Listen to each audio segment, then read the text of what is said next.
My wife ended intimacy and declared, "I'm done with men." So I took the money and filed for divorce. Hey everyone, I, 34 male, still remember the exact moment when those words left Jessica's 32 female lips. Not tonight or any night. The finality in her voice made my body go cold. We'd been married for 6 years, and yeah, things hadn't been perfect lately, but I never expected something so final about our intimate life. Some background about me. I'm a marketing manager at a mid-sized tech company in the Midwest. Nothing fancy, but it pays the bills, and I've been steadily climbing the ladder. Been there about 8 years now. I met Jessica in college during our junior year. She was studying psychology. I was in business. We clicked right away. Both of us were ambitious but down to earth. Dated for 3 years before getting married in a modest ceremony with about 80 guests, mostly family and close friends. Jessica worked as a human resources consultant and made decent money. We bought a 3-bedroom house in a nice suburb about 4 years ago. No kids yet. We were both focused on our careers first. I always thought we had a good thing going. We both contributed to the household, took vacations twice a year, usually one beach trip and one visiting family. Had a decent social circle of other couples our age. A pretty normal life, you know, nothing extraordinary but stable and comfortable. At least that's what I thought. That evening started like any other normal day. I came home from work tired after a 10-hour day dealing with clients and a presentation that didn't go as well as I hoped. I was looking forward to seeing Jessica, maybe ordering some takeout, watching a movie, the usual stuff couples do. The moment I walked in, I could tell something was off. She was sitting at the kitchen island, scrolling through her phone with this weird intensity. We had dinner while talking about boring stuff. Her co-workers' drama, my project deadline, the usual crap. Then we moved to the living room where she continued scrolling through her phone, probably on one of those feminist Instagram accounts she'd been obsessed with lately, while I watched some random show on television. When I leaned over to kiss her neck, something that used to make her smile, she pulled away sharp, like I'd tried to stab her or something. "Don't," she said, not even looking up from her damn screen. "I'm not in the mood." "You haven't been in the mood for weeks now," I replied, trying hard not to sound frustrated, even though I totally was. "Is everything okay?" That's when she put down her phone, looked me straight in the eyes with this cold expression I'd never seen before, and delivered those crushing words, "Not tonight or any night, I'm done with that part of our relationship." My mind raced through a million possible responses, but I just sat there like an idiot, my mouth probably hanging open. How do you even reply to someone suddenly ending physical intimacy in a marriage? No explanation, no room for discussion, just a one-sided decision that affected us both. "What exactly do you mean?" I finally managed to ask, hoping I misunderstood. "Exactly what I said," she continued, her voice weirdly calm, like she was explaining something to a child. "I'm comfortable with our life together, the house, our social circle, the stability. But I'm no longer interested in physical intimacy with you or any man. I've been reading a lot about how women are conditioned to provide physical affection to men, and I've decided I'm not participating in that patriarchal expectation anymore. You can accept it or not, that's your choice." Holy hell. She'd been getting deeper into that radical feminist stuff online recently, but I never thought it would affect our relationship. I was completely blindsided. "So, you're just unilaterally deciding that our marriage doesn't include physical intimacy anymore without any discussion?" I asked, trying to understand. "I don't need your permission to set boundaries with my own body," she replied, her tone getting that edge I'd come to recognize whenever she was quoting something from her online groups. "The fact that you think this requires a discussion just shows how entitled men are to women's bodies." I sat back completely stunned. "Jessica, this isn't about entitlement. This is about a relationship, about connection and intimacy between partners who supposedly love each other." "Love doesn't mean I have to perform physical acts I no longer want to participate in," she countered. "When did this change? When did you stop wanting to be with me that way?" I asked, genuinely confused. "Just 2 months ago, things had seemed normal." She shrugged. "It's been building for a while. I've just finally found the courage to vocalize it instead of performing for your benefit." That night, I slept on the couch, not because she asked me to, but because I couldn't bear to lie next to someone who had just shattered my understanding of our entire relationship. The next few days were weird as hell. We continued living together, eating together, even watching television together, all while this invisible wall had been built between us. She acted like her declaration was as ordinary as announcing she wanted to change grocery stores or something, not the complete reshaping of our marriage. I tried bringing up counseling over breakfast 3 days after her announcement. "I found a couples therapist with good reviews. I think we should talk to someone about what's going on between us." "We don't need therapy," she responded dismissively while rolling her eyes.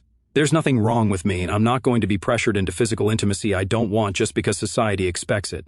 Maybe you should get therapy for your dependency on female validation. Jesus Christ. Of course, she was right about not being pressured. I would never do that. But her complete unwillingness to even talk about this sudden change left me feeling like I was living with a stranger wearing my wife's face. Everything I said was twisted to make me sound like some kind of oppressor. At night, laying on my side of our now purely functional bed, I'd move back from the couch, determined not to be displaced in my own home. I'd stare at the ceiling, wondering how I missed the gradual breakdown of our connection. Had I been so absorbed in work that I failed to notice her pulling away? Or had she hidden her feelings until reaching some breaking point I never saw coming? I reviewed our recent history, looking for signs. Sure, our sex life had slowed down somewhat over the past year, but that seemed normal for a couple married 6+ years, both working demanding jobs. We still had date nights, still held hands during movies, still told each other I love you before bed, or at least we had until recently. One thing became really clear, really fast. I was now in a marriage where I was neither wanted nor needed in any meaningful way. I was simply convenient. A contributor to bills, a social partner for couple-oriented gatherings, a housemate who helped maintain our outward image of marital success. Just another evil man she could point to when talking to her new friends about how she was setting boundaries. I tried one more time to understand, catching her on a Saturday morning when we were both home. Jessica, I'm trying to respect your feelings, but I need to understand better what's happening. Did I do something wrong? Is there something I can change? She sighed dramatically like my question was the most exhausting thing she'd ever heard. This is exactly the problem with men. You think everything is about you. This is about my journey and my autonomy. The fact that you're making it about what you did wrong just proves my point. But we're married, I said, frustration building. Your decisions affect me too. So what? You think your entitlement to my body outweighs my right to control it?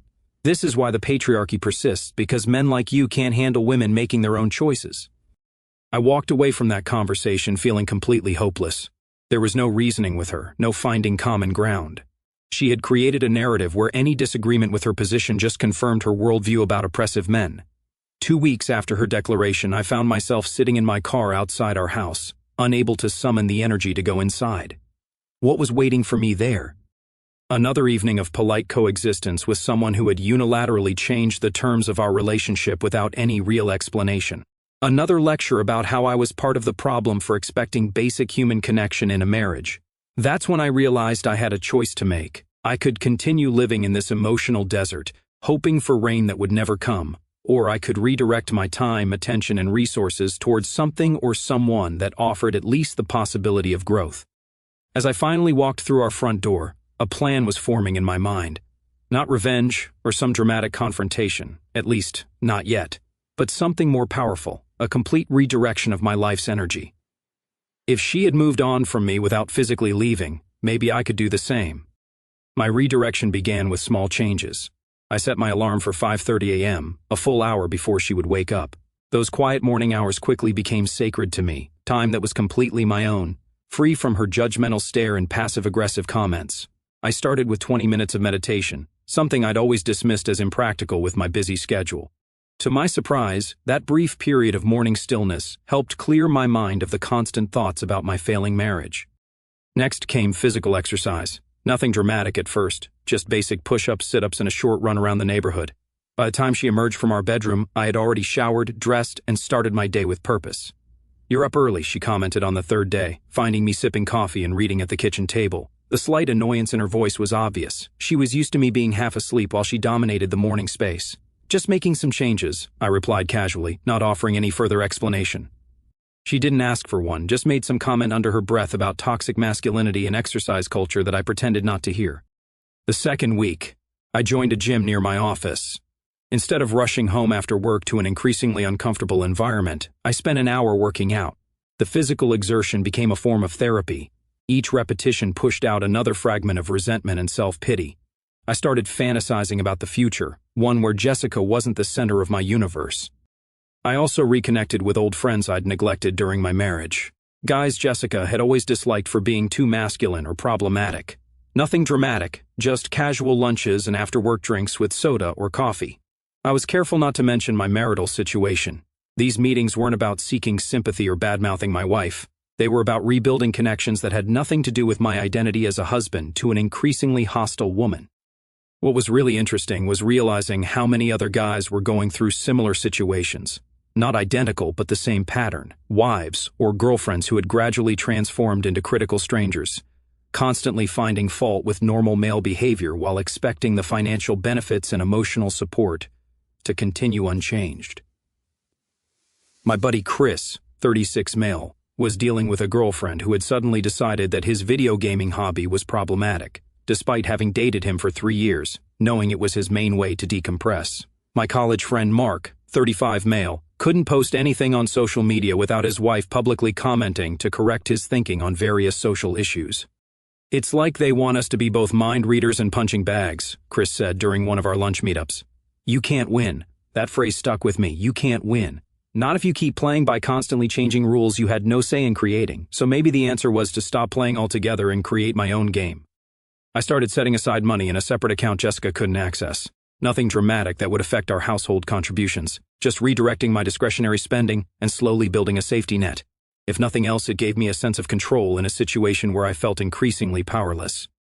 1 month into my redirection, I caught my reflection in the mirror and barely recognized myself. The daily workouts had started reshaping my body, shoulders broader, stomach flatter.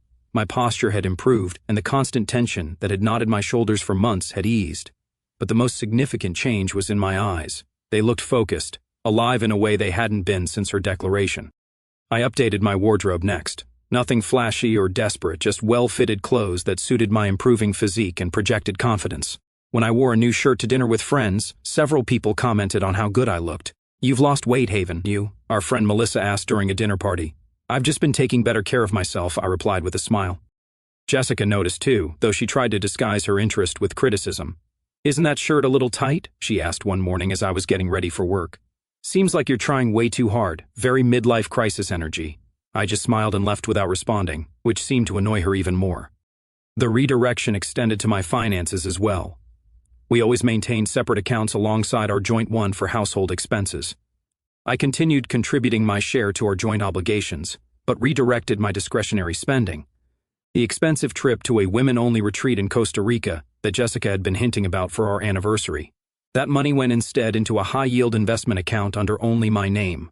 I also invested in a photography workshop, a passion I had abandoned years ago after Jessica complained about the time it took away from us. Ironic now, considering her stance.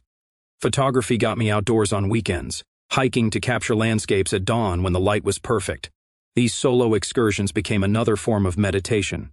Behind the camera, framing each shot, I found a state of flow that allowed me to forget everything else. I invested in decent equipment, nothing outrageous, but a good digital single-lens reflex camera and a couple of quality lenses. My first few attempts were pretty amateur, but I watched tutorials online and practiced constantly.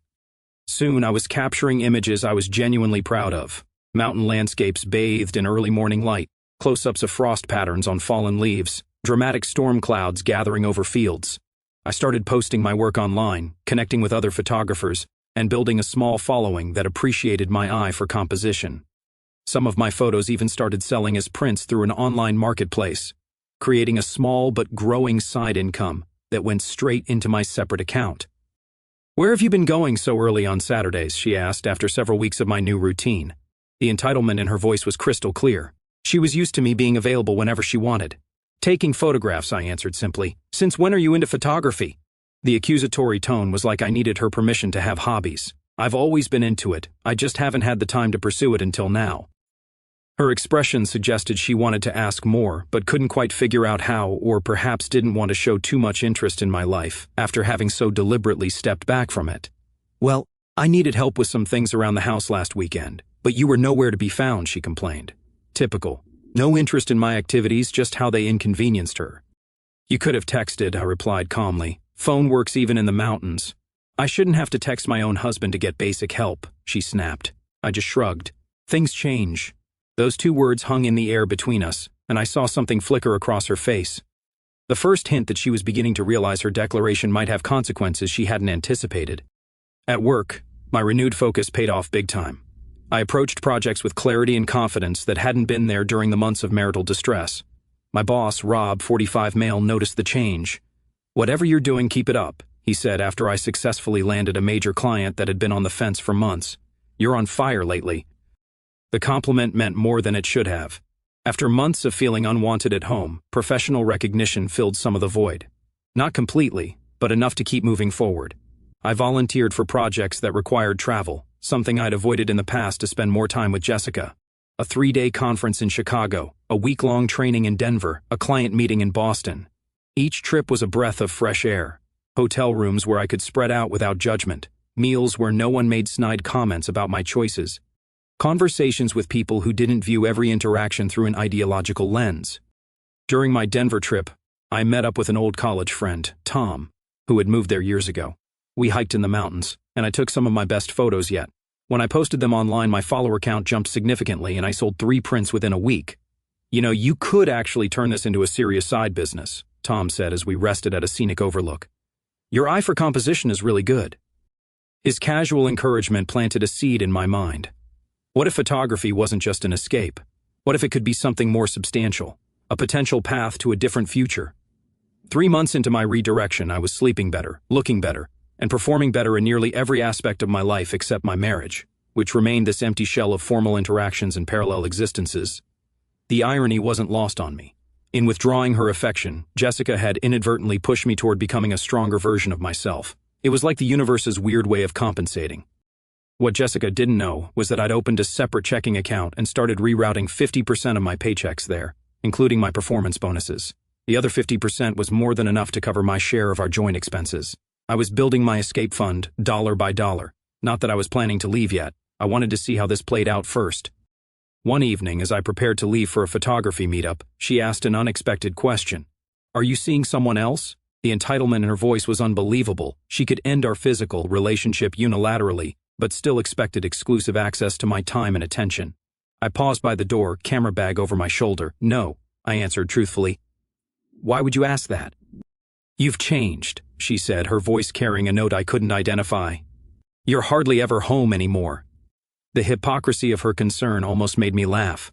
I'm just redirecting my time and energy into things that fulfill me, I replied, using her own clinical approach.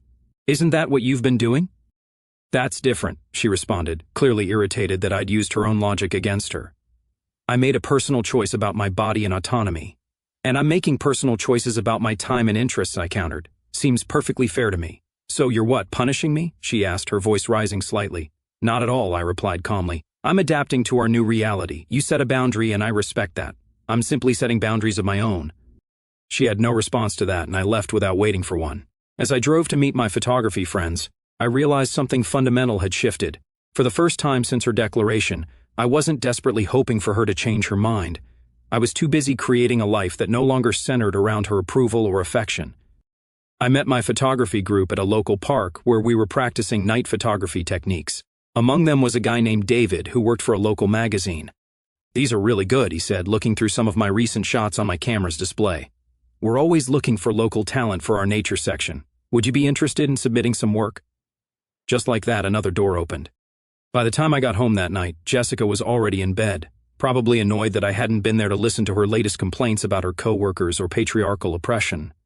I didn't care. I had bigger things on my mind. The pivotal moment came during a company retreat 6 months into my redirection. My team had gathered at this lakeside resort for a weekend of strategic planning and team building.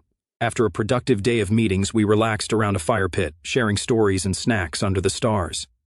My colleague, Emma, 29, female, who had joined the marketing department 3 months earlier, sat down beside me. Emma was pretty much Jessica's opposite, warm, supportive, and actually interested in other people's lives. When I first started, everyone told me how lucky I was to be working with you, she said, her voice quiet enough that only I could hear. Really? Why is that? I asked, genuinely curious. They said you'd completely transformed the department's performance, but they also mentioned how much you've changed personally over the past few months. She hesitated, then added, they said you used to be withdrawn, almost sad. That doesn't match the person I've known. I stared into the flames, considering how to respond. Let's just say I went through some personal challenges and decided to focus on what I could control rather than what I couldn't. She nodded thoughtfully. Well, whatever you did worked. You seem completely in your element now. As our conversation continued into the evening, I found myself relaxing in a way I hadn't with anyone in a long time. Emma was intelligent and insightful with a sharp sense of humor that repeatedly caught me off guard. We discovered shared interests in photography and hiking, and she seemed genuinely impressed when I showed her some of my recent work on my phone. "These are amazing," she said, leaning closer to swipe through the gallery. "You have a real talent.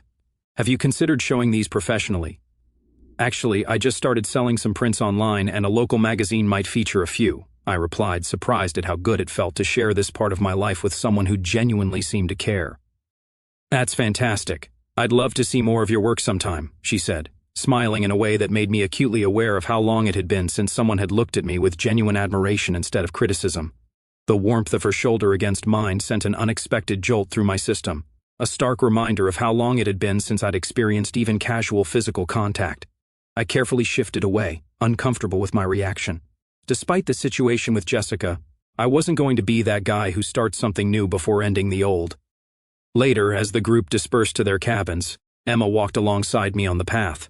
"Some of us are planning a sunrise hike tomorrow before the meetings start," she mentioned. "You should join. Perfect lighting for those landscape shots you love." I agreed, and the next morning found myself standing atop a ridge with Emma and two other colleagues as the sun painted the sky in brilliant oranges and pinks. I took dozens of photographs but found my lens repeatedly drawn to Emma's profile against the dramatic backdrop. Emma represented everything I'd been missing: genuine interest, mutual respect, actual conversation rather than lectures. But I knew I needed to resolve my situation with Jessica before even considering anything else. When I returned home Sunday evening, Jessica was in the kitchen preparing dinner, something she hadn't done for us in months. The timing was suspicious as hell. "How was the retreat?" she asked, her tone unusually attentive. "Productive," I replied, setting down my bag. "We finalized the strategic plan for next quarter." She nodded, then asked, "I saw some of the photos you posted. Beautiful location." "It was," I agreed, wondering at her sudden interest. "That woman in some of the pictures, is she on your team?" The question caught me off guard. I hadn't realized Emma had featured prominently in my uploads. "That's Emma, our new marketing specialist," I answered neutrally. "She's very pretty," Jessica observed, her eyes studying my face. The territorial behavior was rich, coming from someone who had explicitly rejected me. "I hadn't really noticed," I lied, feeling oddly defensive. "Really, you've taken about a dozen photos with her in them. Seems like you noticed plenty." The accusatory tone was unmistakable. I chose my next words carefully. "She happened to be in the frame during our group activities. Why are you asking about this? You made it very clear that certain aspects of our relationship are over. You don't get to dictate who I spend time with professionally." She turned back to the stove, clearly annoyed that I wasn't apologizing or explaining myself further. "Just curious about your colleagues, that's all. I have a right to know who my husband spends time with." That was the moment I decided to accelerate my exit plan. The one-sided nature of her expectations had become unbearable. The following week brought more surprises. Jessica started initiating conversations, asking about my day, even suggesting we watch shows together. She made dinner several times and didn't even pepper the conversation with her usual ideological commentary. It was like living with a completely different person, or rather with the person I'd married years ago before she had transformed into a stranger. I knew exactly what was happening. She was trying to re-establish control, to pull me back into orbit now that she sensed I was drifting away. The realization strengthened my resolve. This wasn't about revenge, it was about self-preservation. Two key events aligned to create the perfect opportunity for my freedom. First, I received a significant promotion at work with a substantial raise and more travel opportunities. I kept this information to myself, not sharing it with Jessica despite her increasingly desperate attempts to engage with me. Second, through my professional network, I learned that Jessica's company was planning major layoffs due to a merger. Her department was likely to be hit hard. This wasn't inside trading or anything illegal, just the kind of information that flows through business connections in our mid-sized city. The timing couldn't have been better. Over the past months, through my networking and new social connections, I'd learned that Jessica's company was planning these layoffs.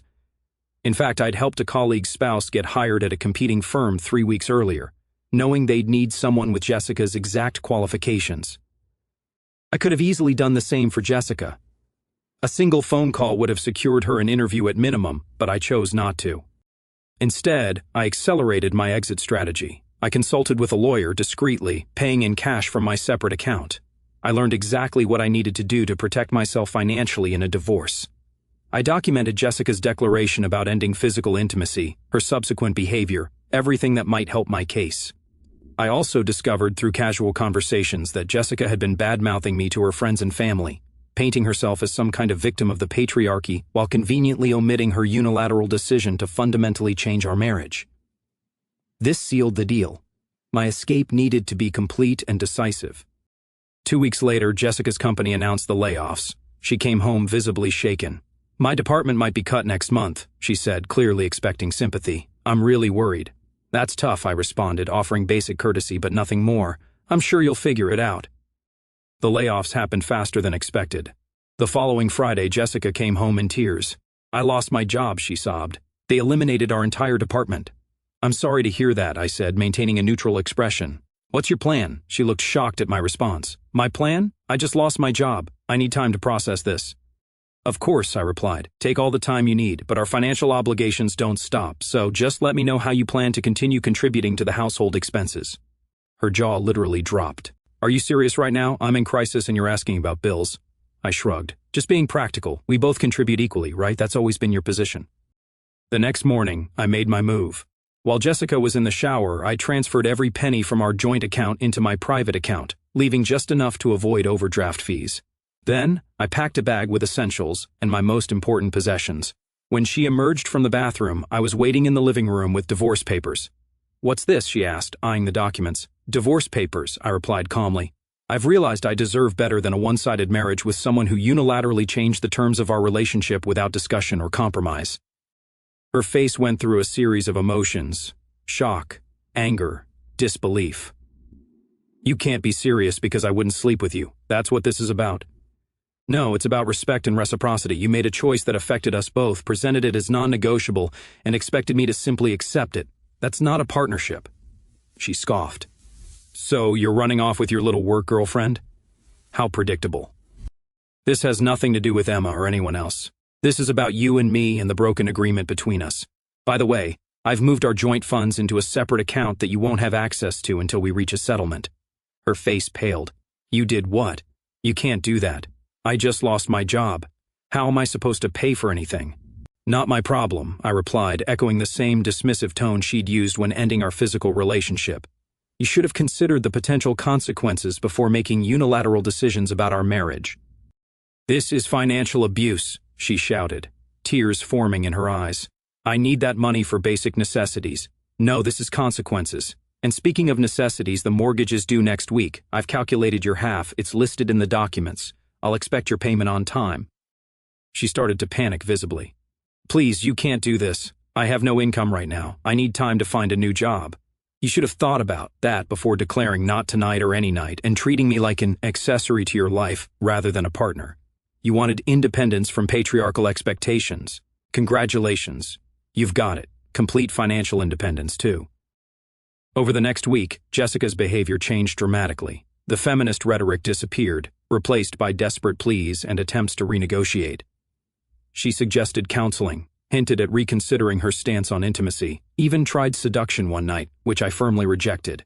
My lawyer had advised me not to leave the house yet, so we continued living together in increasingly tense circumstances. Jessica's friends started calling me, telling me how cruel I was being, how I needed to support my wife in her time of need. I blocked their numbers one by one. Her parents reached out next, suggesting we all meet to discuss the situation. I declined politely but firmly. "Your daughter made her choice months ago," I told her father over the phone. "I'm simply making mine now." 2 weeks into this standoff, Jessica's desperation peaked. She had no job prospects, no access to our joint savings, and bills piling up. She approached me one evening completely defeated. "Please," she begged, tears streaming down her face. "I need help. I can't do this alone." "That's an interesting perspective," I replied coolly. "Wasn't it you who told me that women don't need men, that marriage is just a patriarchal construct, that physical intimacy with me was something you could unilaterally end without discussion?" "I was wrong," she whispered. "I got caught up in all these ideas without thinking about what they really meant. Please, I'll do anything. We can go to counseling, rebuild our relationship, whatever you want." "The problem is, Jessica, I don't want that anymore. You showed me who you really are. Someone who views relationships as transactional, who takes what she wants and discards the rest. Now that you need something from me, suddenly you're willing to reconsider everything. That's not love or partnership. That's opportunism." I stood up, gathering my keys. "I'm moving out tomorrow. The divorce papers are ready for your signature. If you contest them, I'm prepared for a legal battle that will drain what little resources you have left. If you sign them as is, I'll provide a one-time payment to help you transition to your new independent life." "You planned this all along," she realized, her voice hollow. "From the moment I said those words, you were planning your exit." "No," I corrected her. I planned this from the moment I realized you saw me as disposable. You taught me an important lesson about self-worth, Jessica, and for that I suppose I should thank you. I moved out the next day into a new apartment I'd secretly secured weeks earlier. Jessica signed the divorce papers without contest, receiving her settlement payment as promised. I heard through mutual friends that she moved back in with her parents in a different state, her feminist ideals apparently set aside in favor of practical needs. As for me, I continued building my new life, advancing in my career, developing my photography business on the side, maintaining my physical fitness, and yes, eventually starting a genuine relationship with Emma, who showed me what real partnership looks like. 6 months after my divorce was finalized, my first photography exhibition opened at a local gallery. Among the images on display was a striking landscape taken at dawn on that company retreat. The morning I realized I deserved better. The greatest revenge wasn't taking Jessica's financial security or even her dignity. It was becoming the man I should have been all along, confident, self-sufficient, and unwilling to accept anything less than a genuine reciprocal relationship. In trying to diminish me, she inadvertently set me free. Sometimes Jessica still tries to contact me, especially when she's struggling financially. I maintain minimal business-like communication as needed to finalize any remaining legal matters, but otherwise, I've moved on completely. Our mutual friends eventually learned the full story, and most understood my position, even if they felt I was harsh in my execution. But here's the thing about consequences. They're not harsh or kind. They're just inevitable.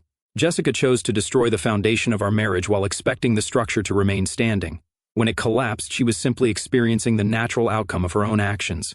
This experience taught me that self-respect isn't selfish, it's essential, and that sometimes the most powerful response to someone who treats you as disposable is to simply agree with them and walk away. Not in anger or bitterness, but with the calm certainty that you deserve more than they're willing to give. So, if you're reading this and recognizing your own relationship in my story, know that you have choices. You don't have to accept unilateral changes to your marriage. You don't have to diminish yourself to accommodate someone else's ideology. And most importantly, you don't have to wait for permission to start building a life that fulfills you. The person who tries to change the rules without your input is telling you exactly how much they value your voice in the relationship. Listen to what they're really saying, not just with their words, but with their actions. This story is not just one person's experience, but a mirror reflecting a highly common reality in our society. The personal details may differ, but the underlying lesson is a shared answer for many similar situations. Relationships often collapse not because of one dramatic moment, but because of a quiet shift in power, communication, and respect. In many families, the language of personal freedom, sacrifice, or even family harmony can slowly be twisted into something else, an excuse to ignore the needs of the other person while still expecting the benefits of the relationship to remain intact. When one partner unilaterally changes the foundation of a partnership, the relationship stops being a partnership at all. It becomes a structure where one person decides the rules, and the other is expected to silently adapt. Looking at the bigger pattern, the tragedy here was not simply a marriage ending. The real issue was the toxic loop both people became trapped in. One side believed independence meant acting without responsibility to the relationship, while the other initially tried to endure confusion and emotional isolation in silence. Society often encourages this imbalance in subtle ways. We praise endurance as loyalty. We tell people to keep the peace for the sake of the family. We warn that confrontation will destroy the relationship. But sometimes the opposite is true. Sometimes silence slowly erodes the dignity of both people involved. When I step back from the personal emotions in this story and speak directly to you, the listener or reader, one truth becomes clear. Setting a boundary is not the same thing as destroying a family. In many cases, it is the first honest act that has happened in a long time. It takes courage to stop pretending that a broken agreement is still working. It takes even more courage to walk away without screaming revenge or bitterness, simply acknowledging that respect must exist on both sides, or the relationship cannot survive. You and I both know how uncomfortable that truth is. Walking away from something familiar feels frightening, even when staying slowly drains your sense of self. But every healthy relationship, whether romantic, familial, or even friendship, rests on one simple principle: reciprocity. When that balance disappears, the relationship quietly stops being love and starts becoming obligation. In the end, the most powerful transformation in this story was not the divorce, the career success, or even the new relationship that followed. It was the moment the protagonist realized he was allowed to reclaim his own life. That moment, The quiet decision to stop begging for understanding and start rebuilding self-respect is something many people never give themselves permission to reach. So here is the question that lingers after the story ends. If the person you built your life with suddenly changed the core rules of your relationship without discussion, would you endure it to preserve the family, or would you have the courage to walk away and rebuild your life from the ground up?